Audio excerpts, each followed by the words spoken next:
Hello everyone, welcome back to my mini blog. তো চলো আজকে তোমাদের সাথে শেয়ার করে ফেলি রিয়াদির বিয়ের ভিডিও। তো দেখো এখানে আমরা রেডি হয়ে গেছি, আর এখানে আমি মাথায় দিয়েছিলাম 4খানা গোলাপ, যার মধ্যে কিন্তু একটা অলরেডি আমার বাড়ির থেকে খুলে গেছিলো।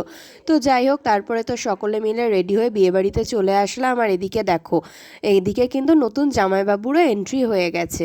তো ফাইনালি দেখো এখানে হচ্ছে আমিও দিদির সাথে একটু দেখা করে নিলাম। আর বিয়ের লং ভিডিও কিন্তু অলরেডি আমার চ্যানেল পারস ব্লগ 28-এ পোস্ট করা আছে, তোমরা গিয়ে কিন্তু চেক আউট করে এসো। আর তারপরে কিন্তু নতুন জামাইবাবুকে দেখে নিয়ে আমরা চলে এসেছি ফুচকা খাওয়ার জন্য। স্টলে কিন্তু আরও ছিল কফি, কুলফি, যেগুলো কিন্তু একেবারেই আমার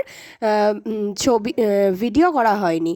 তো তারপরে কিন্তু এসে দেখছি অলরেডি এখানে বিয়ে শুরু হয়ে গেছে। তো আমরা একটুখানি বিয়ে দেখে নেওয়ার পরে তো এখানে দেখো একটা মজার জিনিস হচ্ছিল, যেটা কিনা শালিদেরকে হাত ধোয়াতে হয়। তো সেখানে কিন্তু এখানে এটা হচ্ছে আমার মামার আর একটা মেয়ে, তো গেছে হাত ধোয়ানোর জন্য। তো ও তো কিছুতেই হাত ধোয়াবে না, আগে ওর চাই টাকা। তো ফাইনালি কিন্তু টাকা দিতে রাজি হলে তারপরে কিন্তু হাত ধুয়ে দিল। আর তারপরে কিন্তু দিদির বিয়েটা কমপ্লিট হলো।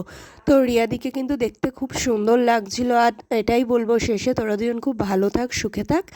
আর হচ্ছে তারপরে কিন্তু বিয়েটা দেখে নিয়ে আমরা চলে গেছিলাম খাওয়া দাওয়া করতে, কারণ অনেকটাই কিন্তু রাত হয়ে গেছিলো। আর খাওয়া দাওয়ার মেনুতে কী ছিল সেটা কিন্তু জানতে হলে অবশ্যই আমার চ্যানেলটাকে সাবস্ক্রাইব করতে হবে। খুব তাড়াতাড়ি কিন্তু খাওয়া দাওয়ার ভিডিও নিয়ে আমি একটা ভিডিও বানাবো। তো চলো আজকের ভিডিওটা কিন্তু এটুকুই। ভালো লাগলে কিন্তু লাইক করে দিও, আর আমার চ্যানেলে যারা নতুন আছে অবশ্যই কিন্তু আমার চ্যানেলটাকে সাবস্ক্রাইব করে দিও, কারণ তোমাদের সাবস্ক্রাইবই কিন্তু আমাকে ভিডিও বানাতে উৎসাহিত করে। তো চলো দেখা হচ্ছে আরও একটা নতুন ভিডিওতে। তো আজকের মতন টাটা।